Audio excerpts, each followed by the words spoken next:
오신 여러분들 주님의 이름으로 환영하고 또 축복합니다. 우리 앞뒤 옆에 계신 분들과 함께 반갑게 인사 나누시죠. 사랑합니다. 또 감사합니다. 또 축복합니다. 내일부터 추석 명절 연휴가 시작됩니다. 지난 금요일부터 이제 귀성 인파가 이제 고향으로 또 가족을 향해 친지를 향해 또 떠났고 아마 이미 오신 분들도 계시고 오늘 이 자리에 또 가족을 찾아 또 부모님을 찾아 고향에 이제 내려오신 분들도 계시고 또 아마 내일이나 모레 이제 오시는 분들도 계실 거고 또 그러다 보면 이제 다시 돌아가는 분들도 계실 거라고 여겨집니다. 귀성 인파, 귀경 행렬들이 또 이루어질 텐데 안전한 그런 귀성길, 귀경길이 되시기를 간절히 바라고요. 또 우리가 추석하면 이제 한가위, 옛날에 이제 한가위만 같아라 이런 얘기가 있었잖아요. 그만큼 그런 풍성함 또 그 넉넉함이 함께하는 이제 추석 명절인데 그런 풍성함과 넉넉함이 함께하는 또 이 명절이 되길 바라면서 그러나 또 여러 가지 사정으로 가족과 함께하지 못하는 이들도 있고 또 외롭게 어떻게 보면 또 명절을 또한 보내시는 이들도 있을 것 같습니다. 우리 안에 그러한 풍성함과 넉넉한 마음으로 또 우리 가족과 또 더불어 우리의 주변을 또한 돌아볼 수 있는 그런 따뜻한 마음들이 그 넉넉함들이 가득한 또 이 명절이 될 수 있기를 주님의 이름으로 간절히 축원합니다. 한 손녀딸이 초등학교 2학년 손녀딸이 할머니에게 이런 이야기를 했다고 해요. 할머니가 병이 들었으면 좋겠어. 이런 얘기를 초등학교 2학년 손녀딸이 할머니에게 얘기를 했다는 거예요. 할머니가 깜짝 놀라서 무슨 병? 그랬더니 이 손녀딸이 진지한 표정으로 죽지 않는 병, 또 아프지 않는 병 이런 얘기를 했다고 해요. 할머니가 그 얘기를 듣고 얼마나 그 손녀딸의 마음이 기특하고 또 고맙고 또 감동이 되었겠어요. 저희 장모님 이야기입니다. 우리 이제 막내 처제 이제 둘째 딸 그 초등학교 2학년 조카가 이제 어머니에게 이제 그런 이야기를 하면서 진지한 표정으로 그런 죽지 않았으면 좋겠다, 또 병들지 않았으면 좋겠다라는 그 마음들이 듣는 저도 그 이야기를 듣는 저도 이렇게 뭉클함이 이제 나오더라고요. 우리에게 누군가를 향한 그러한 진실된 마음, 또 진심으로 위하는 마음, 또 그 안에 정말 좋아하고 사랑하는 그러한 마음들이 때로는 또 위로하고 격려하는 그 마음들이 전해질 때, 상대방에 전해질 때에 그 다가오는 그 감동과 감격과 기쁨은 이루 말할 수 없다라는 것이죠. 그래서 이 명절에 누가 그런 얘기를 하더라고요. 소통 전문가인 김창옥 씨가 그런 인터뷰를 했던 기사를 보았는데 이번 명절에는 사랑이라는 그런 거창한 이야기보다 그냥 예의를 지키고 디스하지 말고 예의를 지키는 그런 명절이 됐으면 좋겠다라고 하는 어떤 기사를 보면서 결국 그 이야기는 뭐냐면 서로를 배려하고 또한 격려하고 위하는 그런 말 한마디가 또 이 명절을 통해서 또한 이루어지기를 바라는 그러한 이야기였습니다. 우리 안에 이번 명절을 통해 우리의 모든 가족들이 또 우리 사랑하는 교우들이 정말 사랑하는 마음 가지고 또 주님이 주시는 그 마음 안에서 우리 안에 또 우리의 가정과 우리가 속해져 있는 모든 그러한 공동체가 가정을 비롯해서 속회를 비롯해서 또 모든 우리 삶의 일터와 자리들이 하나님의 사랑 안에서 또한 서로 하나 되어지는 놀라운 역사가 있기를 주님의 이름으로 간절히 축원합니다. 이 시간 우리 함께 이제 느헤미야서의 말씀을 통해서 하나님의 선한 손이라는 제목을 함께 말씀을 나누고자 합니다. 오늘 본문의 이야기는 이스라엘 백성들이 이제 바벨론에 의해 나라가 망하게 돼요. 망하고 나서 어떻게 되냐면 많은 사람들이 포로로 끌려가게 됩니다. 바벨론으로. 그래서 이제 거기에서 바벨론 포로 생활을 하고 70년 만에 다시 돌아오는 귀환하게 되는 거예요. 그런데 이미 이스라엘은 망해서 예루살렘은 초토화가 되고 황폐하고 무너진 그러한 땅이 되었다라는 거예요. 그래서 이스라엘 백성들이 다시금 되돌아와서 무엇을 해야 될까? 우리가 무엇을 해야 할까? 그래서 그들이 가장 먼저 한 일이 있는데 그게 뭐였죠? 성전을 재건하는 일이었어요.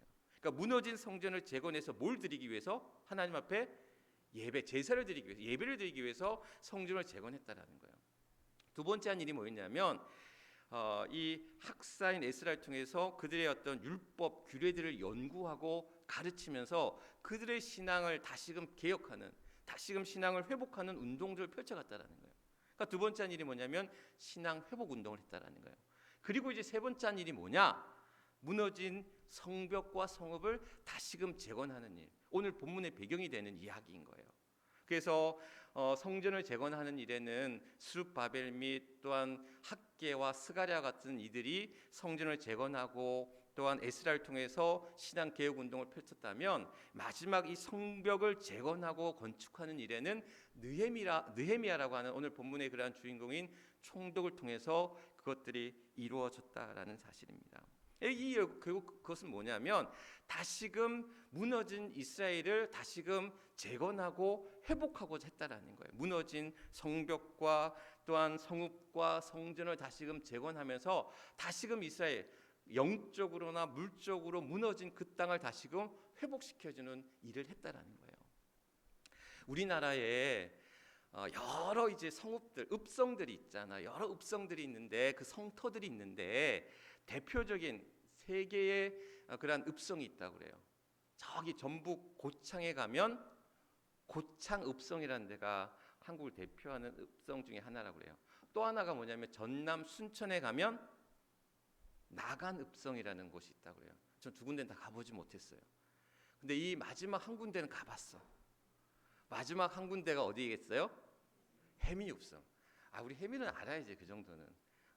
해미읍성에, 우리 해미에 살고 있는 우리는 전국을 대표한, 우리나라를 대표하는 조선시대 대표 읍성 세 가지를 꼽을 때 고창읍성, 나간읍성, 해미읍성. 근데 우리 해미에 살고 있잖아요. 근데 보면 정말 전국에 보면 여러 읍성, 그러한 성터들이 있는데 우리처럼 또 해미나 제가 고창이나 나간 가보지 않았지만 이렇게 잘 재건되고 보존되고 잘 지키고 있는 곳이 없더라는 거예요. 홍주에 가봐도 홍주 읍성이 있고 또 가까이 면천 읍성에 가도 그렇잖아요. 이렇게 잘 보존되어 있거나 잘 재건되어 있지 않거든요. 그런데 우리가 알다시피 이 해미 읍성이 다시 재건될 때는 사실 쉬운 일이 아니었다라고 제가 들었거든요. 거기에 있던 모든 학교, 우체국, 정부기관, 모든 것들이 어떻게 했다고 했어요? 다 바깥으로 나오고 거기를 다시 이제 조성하고 읍성을 다시 재건하는 일들이 결코 만만치 않은, 사실 요즘 같아서는 하기 어려운 일들이었을 거예요. 그 당시 70년대, 80년대에 그러한 일들이 이제 이루어졌다라고 하는 것은 어찌 보면 우리에게는, 물론 다르게 생각하시는 분도 있지만 해미에 살고 있는 저에게 있어서는 해미 읍성이 있다는 것은 우리에게 있어서 큰 자랑이고 또한 그런 자부심을 느낄 만한, 물론 거기에 어떤 여러 가지 상처와 아픔도 남아 있지만 그러한 순교의 흔적들이 남아 있는 곳이긴 하지만 우리에게는 그래도 자랑스러운 것이 아닌가. 사실 이러한 읍성, 이러한 성벽을 재건하고 다시금 이렇게 세운다라는 것이 쉬운 일이 아니었다라는 거예요. 하물며 그 시대에 나라가 패망한 이유, 벌써 이제 이때가 어느 때였냐면 이제 기원전 이제 486년 그때 되니까 거의 지금 한 2500년 전쯤에 다시금 성벽을 다시 재건한다는 일은 결코 쉬운 일이 아니었다라는 거예요. 오늘 느헤미야라고 하는 이 유대의 총독은 사실 페르시아의 술관원, 그러니까 술관원이라는 게 뭐냐면 페르시아 왕의 그냥 측근, 비서실장, 비서실에서 같이 일하는 사람과도 같은 그런 왕의 총애를 받던 사람이었던 거예요. 근데 그가 유다가 지금 망해서 그 땅이 황폐하고 무너졌다라는 그런 소식 앞에 그 마음이 어떻게 무너져가는 그런 심정이었다라는 거예요. 그랬더니 페르시아 왕이 그런 느헤미야의 모습을 보고 너 왜 그러냐? 내 고향, 내 성읍인 그 땅이 지금 무너지고 황폐해서 내 마음이 근심으로 수심으로 가득 차다라고 얘기했더니 그럼 내가 어떻게 해주랴? 그때에 그로 하여금 그가 그곳에 다시금 성읍을 쌓고 다시금 성벽을 재건할 수 있도록 나를 보내주십시오라고 얘기를 하는 거예요. 그래서 느헤미야가 그 어떻게 보면 페르시아의 그런 모든 그런 높은 호화로운 또한 권력 권위를 다 내려놓고 작은 유대 땅에 와서 총독으로 무너진 성읍과 성벽을 재건하는 그러한 일들을 한다라는 거예요. 그런데 그 일들이 쉽지가 않았어요. 가진 것들이 없었기 때문에. 또한 뿐만 아니라 여러 가지, 그 오늘 말씀해 보면 19절 말씀에 몇 절입니까? 13절, 14절 말씀에 보면 이렇게 이야기하고 있어요. 13절 말씀에 보면 그 밤에 골짜기 문으로 나가서 용정이 뭐냐 가마예요. 가마를 타고 본문에 이르는 동안에 보니 예루살렘 성벽이 다 무너졌고 성문은 불탔더라. 그러니까 이 얘기는 뭐냐면 그가 몰래 골짜기에 올라가서 그 성벽을 따라 내려가다 보니 모든 성벽이 무너지고 모든 문은 불타고 다 황폐해졌다라는 거예요. 무너진 성읍과 성벽을 바라보는 느헤미야의 심정이 어땠을까? 그야말로 막막하고 또 말할 수 없는 참담한 심정이 그에게 있었을 거라는 거예요. 야, 이것을 다시 이렇게 세우자. 오늘 말씀에 보면 다시 이 수치를 당하지 말자. 그렇게 모든 방백들과 더불어서 성벽을 다시 짓고자 하는데 그게 만만치 않은 게 뭐냐면 19절 말씀에 보면 뭐라고 하고 있어요. 호른 사람 산발락과 종이었던 암몬 사람 도비아와 아라비아 사람 게셈이 이 말을 듣고 우리를 업신여기고 우리를 비웃어 이르되 너희가 하는 말이 무엇이냐? 너희가 왕을 배반하고자 하는도다. 그러니까 이 얘기는 뭐냐면 주변에 있던 사람들이, 주변에 있던 나라들이 이스라엘이 다시금 성벽을 쌓고 또한 성읍을 다시금 재건하려고 하니까 야, 너 저 지금 페르시아 왕을 배반하려고 다시 지금 모반을 일으키려고 다시 그러한 쿠데타를 일으키려고 그렇게 모략을 세우고 모함을 하고 그렇게 주변에서 반대하던 무리들이 들끓었다라는 거예요. 그러한 그러한 대적자들이 방해하고 그 길을 막는 그러한 어려움 속에서 이 성벽을 재건하는, 이미 성전을 재건할 때도 사마리아 사람들이 방해해가지고 몇 년 동안 성전 건축이 중단됐었어요. 16년 동안의 성전이 건축되는 일들이 주변의 방해로 인해서 이루어지지 못했다가 스가랴와 학개 선지자에 의해서 다시 우리 성전을 건축하자. 그래서 이미 성전을 건축했어요. 그런데 이제 성벽을 지으려고 하니, 성벽을 다시금 이렇게 세우려고 하니 여기저기서 반대하고 여기저기서 그것을 방해하고 그것을 대적하는 이들이 들끓듯 일어났다라는 거예요. 그럴 때 오늘 느헤미야는 무엇을 했느냐?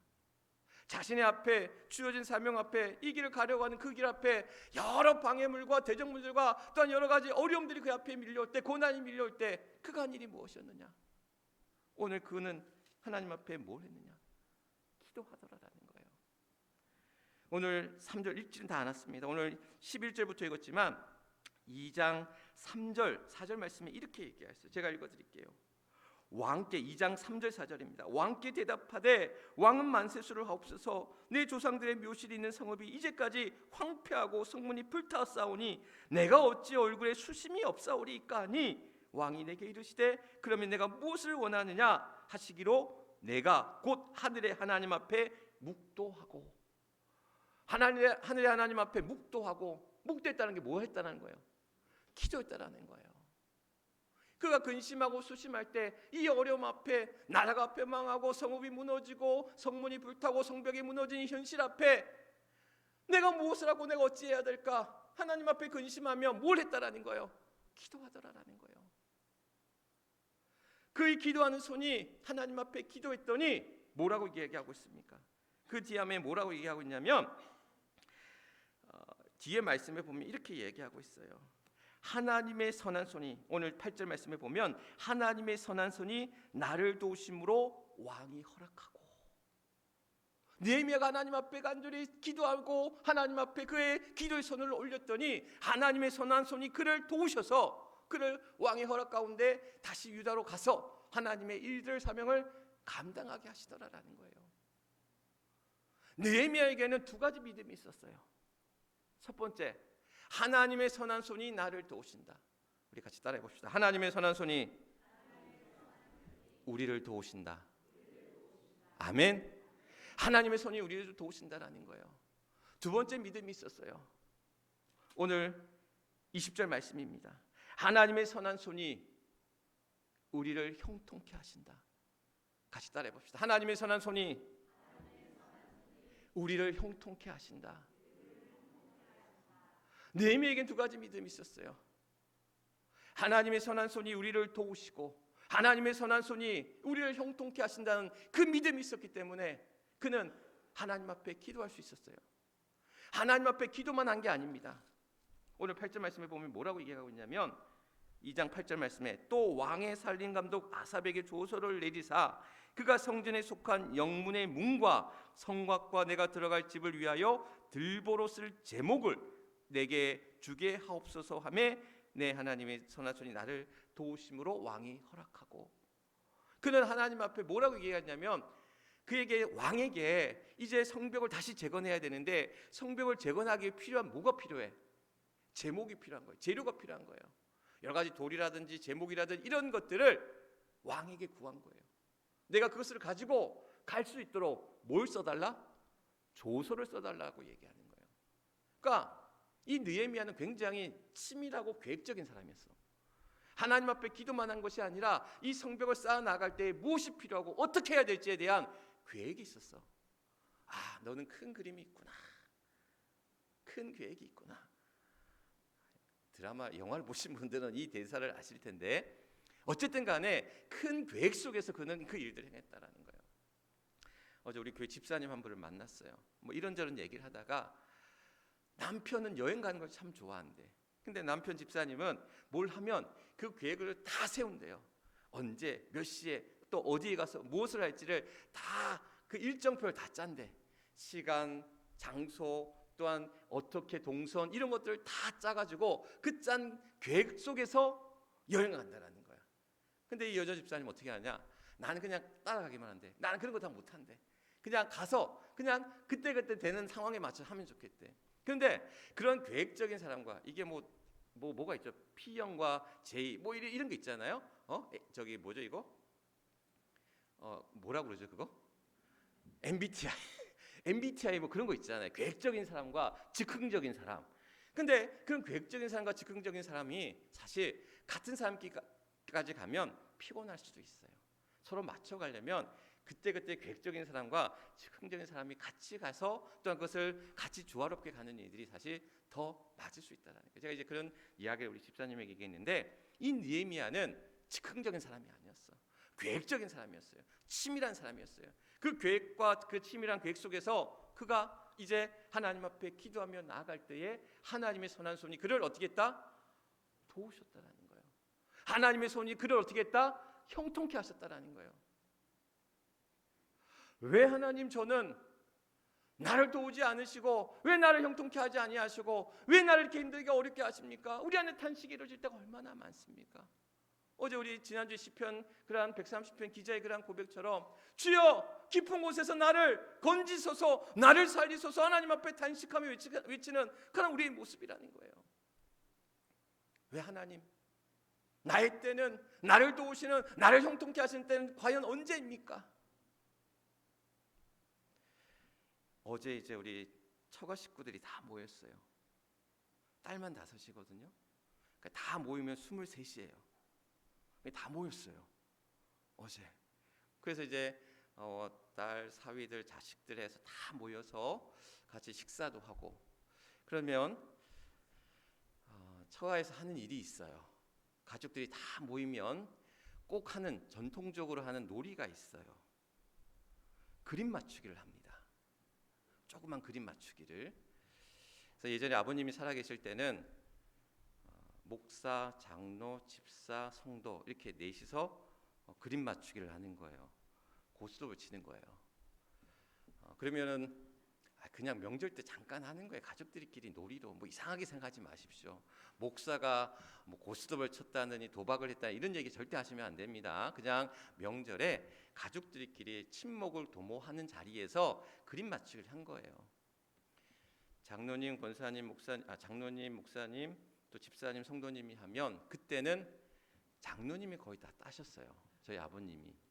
뭐 기술을 썼는지는 알 수 없지만 저는 사실 잘 못 치는데 그냥 끼어서 그냥 했어요.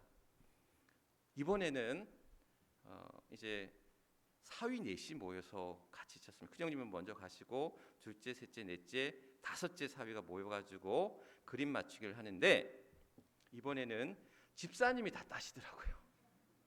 우리 둘째 형님이 다 따셨어요. 저는 한 번도 못 땄어요. 전엔 한 번씩 그렇게 따는 일이 있었는데 선을 잡는다 그러잖아요. 선을 잡는 일이 한 번도 없는 거예요. 이번에 둘째 형님이 당신도 치시면서 자기도 이런 일이 별로 없었는데 이번에는 거의 다 따셨어요. 그래서 비유가 적절치 않지만 우리 인생이 이게 고스톱판처럼 따는 날도 있고 하나도 못 따는 날도 있고 잃는 날도 있고 잘 되는 날도 있고 못 되는 날도 있고 형통한 날도 있고 뭔가 실패하고 안 되는 날고 막히는 날도 있더라라는 거예요. 그러면 우리가 그럼 잘 되는 날 있으니까 못 되는 날 있으니까는 대충 살자. 사실 그게 아니잖아요.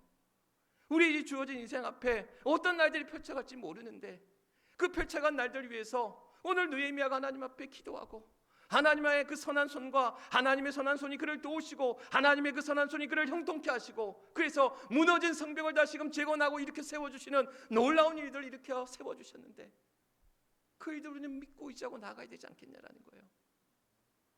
내가 할 수 있는 일들 그를 방해하고 막아서고 할 수 있는 것들은 없었지만 하나님의 그 도우심의 손길들이 왕의 마음을 움직여 주셨고 많은 방백들이 함께 이 힘든 일들을 같이 힘을 모아서 방해하는 일들이 있고 막아서는 일들이 있고 또한 멈춰서게 하는 일들이 있을지라도 그것에 하나님 앞에 믿음으로 또한 그것을 맞추어서 기도하며 계획을 세우고 뜻을 모아 힘을 모을 때 그 놀라운 일들이 52일 만에 성벽을 재건하는 놀라운 역사가 이루어지더라라는 거예요. 지난주에 우리 막내가 평발기가 있어가지고 이게 이제 발이 이렇게 아치형으로 들어가야 되는데 평발기가 있는 거예요. 걷는 것도 조금 이상하고 그래서 병원을 알아보는데 재활의학과에서 이걸 갖다가 어쨌든 뭐 이렇게 진단을 받고 처방을 받아야 된다는 치료를 받아야 된다는 거예요. 그래서 물어 또 아는 사람 소개를 받고 저기 성남에 있는 성남의료원의 재활의학과를 신청을 했는데 방학 때 가려고 알아봤더니 그렇게 밀려가지고 한 달 반 만에 그래서 지난 화요일에 이제 성남의료원에 가서 이제 치료를 받은 거예요. 그래서 이제 뭐 유연성 평발이라고 해서 이제 이걸 치료받고 또 어쨌든 저기를 이제 거쳐야 되는데 처방을 받고 해야 되는데 의사 선생님이 재밌는 얘기를 하는 거예요. 요즘에는 평발이 많다는 거예요. 요즘 아이들에서. 그 왜 평발이 많아졌느냐? 너무 편한 운동화를 신었기 때문에 그런 일들이 많아진다라는 거예요. 예전에는 그러니까 성장기 자라날 때는 이 발을 갖다가 쫙 잡아주는 신발이 필요하대요. 근데 요즘 신발 어떻습니까? 왜 요즘 늘어나는 신발들 많잖아요. 뭐 메시라든지 뭐 여러 가지 그냥 편하게 늘어나는 신발들을 많이 신으니까 이 성장기 뼈들이 이탈하거나 아니면은 기형으로 자라는 일들이 많다라는 거야. 그래서 이거를 꽉 잡아주는 정말 막내가 그랬거든요. 딱딱한 운동화라든지 가죽으로 된 운동화 싫어했어. 그냥 푹신푹신한 편한 신발만 신는 거야. 그러다 보니까 이 엄지발가락 쪽만 계속 틀어지고 앞에가 자꾸 닳는 거예요. 이게 이제 발이 이상하게 자라면서 그러면 이제 평발기가 되고 그러면서 좀 불편하더라도 꽉 잡아주는 운동화를 신어야 됩니다라고 얘기를 하더라고요.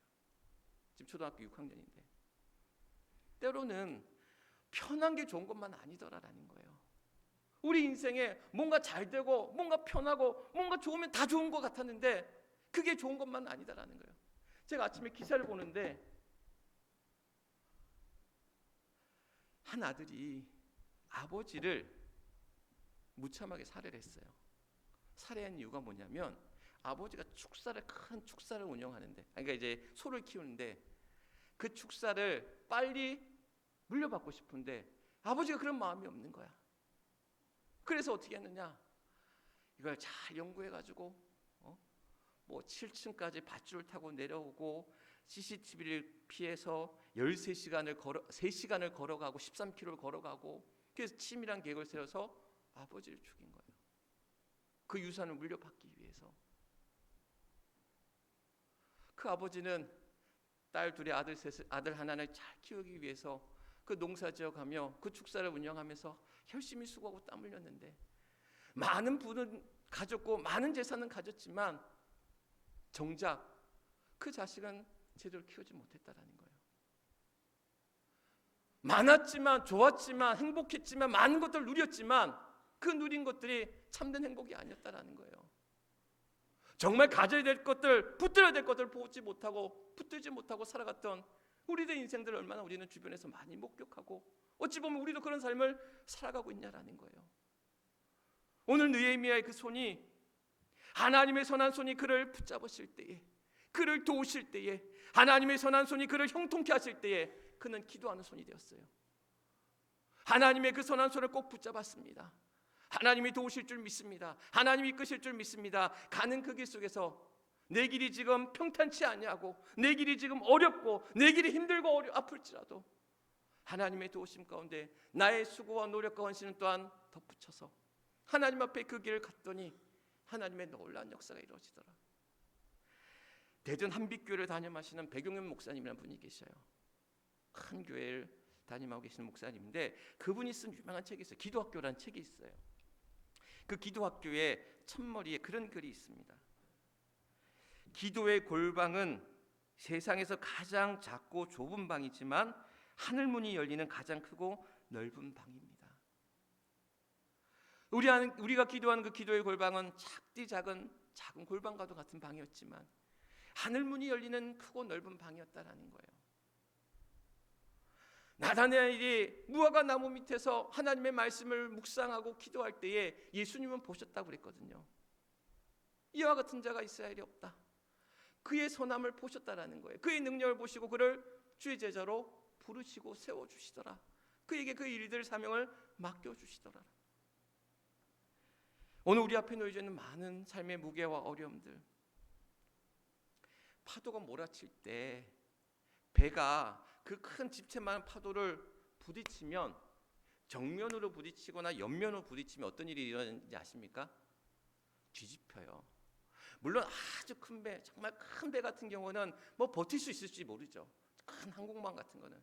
그런데 웬만한 배가 정말 큰 집채만한 파도와 집채만한 그런 풍랑이 일 때 정면과 옆면을 칠 때는 배가 뒤집혀지더라는 거예요. 그럼 어떻게 해야 되는지 아십니까? 그 파도를 타고 가야 된다는 거예요. 내가 가는 목적지까지 시간과 거리는 더 늘어나겠지만 그 파도를 타고 가야 된다는 거예요. 파도를 거슬러서 올라갈 수도 있겠지만 그 파도를 타고 헤쳐나가는 그런 지혜가 필요하다는 거예요.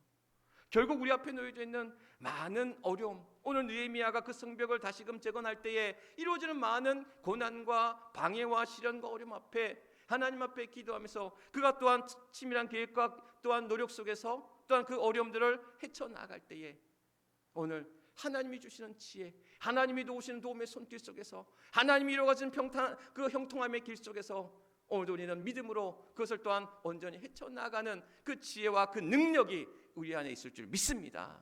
그래서 오늘 우리가 이 삶을 살아갈 때 우리에게 주어진 그러한 귀한 삶 속에서 오늘 황폐하고 무너진 성벽과 성읍이 다시 재건되며 세워질 수 있었던 것은 오늘 느헤미야의 그 기도하는 손을 통해서 느헤미야의 그런 치밀한 계획과 노력과 수고 속에서 마음과 뜻을 모아 모든 방백들이 모든 백성들이 한 마음으로 하나님의 그 일을 이루어 나갔던 것처럼 오늘 그들을 향한 하나님의 선한 손이 그들을 도우시고 그들을 형통케 하여 주셨던 것처럼 오늘도 우리의 삶 속에서 하나님의 선한 손이 오늘도 우리를 도우시고 우리를 형통케 하시는 그 은혜 가운데 나아가는 저와 여러분 또 우리 모두가 될 수 있기를 주님의 이름으로 간절히 축원합니다.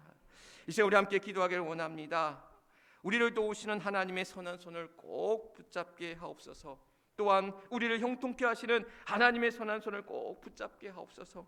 또한 하나님의 선한 손을 꼭 붙잡도록 간절히 기도하는 손이 되게 하소서. 우리 결단 기도 우리 주여 크게 한번 외치시고 하나님 앞에 뜨겁게 우리 기도하며 나아가겠습니다. 주여 아버지 하나님, 오늘도 사랑하는 주의 성도들 주의 전에 모여 하나님 앞에 귀한 예배 가운데 나아갑니다. 추석명절 또 가족과 함께하는 귀한 이 삶 속에서 하나님 오늘도 우리 앞에 각자의 놓여져 있는 삶의 무게와 괴로움과 어려움이 얼마나 많은지요. 그러나 그 어려운 그 길을 향해 또한 헤쳐나갈 때 우리를 홀로 내버려 두지 아니하시고 오늘도 우리로 하여금 그 길을 또한 담대히 나아가도록 하나님의 손이 또한 하나님의 선한 손이 우리를 도우시고 하나님의 선한 손이 우리를 형통케 하시리니 오늘도 우리는 그 믿음 가운데 기도하며 하나님 앞에 수고하며 헌신하며 또한 나아갑니다. 오 하나님 함께하여 주옵소서. 저들의 상한 심령을 주님 위로하여 주시고 아버지 하나님 저들의 마음을 주님 붙잡아 주시고 아버지 하나님 다시금 이렇게 세워주셨을 때에 하나님 그 믿음의 귀한 길 속에서 하나님의 선한 역사를 누리며 나아가는 복된 주의 성도들 되게 하여 주시옵소서. 오 하나님 함께하여 주실 줄 믿습니다. 우리의 삶 앞에 놓여져 있는 현실이 결코 녹록지 아니하고 너무나 힘들고 어렵고 아프기에 때로는 탄식하며 깊은 곳에서 절망 가운데 하나님 앞에 부르짖는 시편의 기자처럼 오늘도 하나님 앞에 무릎 꿇고 기도하며 간구하는 사랑하는 주의 성도들, 하나님 저들을 홀로 내버려 두지 아니하시고 고아와 같이 내버려 두지 아니하시고 너의 하나님이 되리라, 내가 너와 함께함이라 말씀하시며 하나님의 그 선한 손이 우리를 도우시고 하나님의 선한 손이 우리를 형통케 하시리니 오늘도 그 믿음으로 나아가는 사랑하는 주의 성도들 되게 하여 주시옵소서. 느헤미야가 하나님 앞에 기도하는 손이 되었고 느헤미야가 또한 그의 계획과 또한 계획 속에서 또한 노력하고 수고할 때에 그것이 하나 되어 또한 한마음 한뜻을 이루어 하나님의 놀라운 일들을 또한 이루어 나아갔던 것처럼 오늘도 사랑하는 주의 성도들 가정에서 또한 교회에서 일터에서 모든 생업의 현장에서 수고하고 땀 흘릴 때마다 저들을 도우시고 저들을 형통케 하시고 저들에게 복에 복을 더하여 주시고 그 지경이 넓혀지게 하시고 환난을 명케 하시고 형통케 하신 하나님의 은혜 가운데 나아가기를 소망하며 기도하오니 오 하나님 함께하여 주시옵소서. 저들의 삶을 주님께서 아시오매 저들의 형편과 사정을 아시오매 주님 위로하여 주시고 주님 세임을 주시고 주님 일으켜 세워주시고 소망 가운데 나아가는 우리 모든 사랑하는 주의 성도들 되게 하여 주옵소서. 모든 것 하나님 앞에 탁하오며 우리의 구주가 되시는 우리 주 예수 그리스도인 받들어 간절히 기도드리옵나이다. 아멘. 아멘. 주신 말씀 기억하시면서 찬송가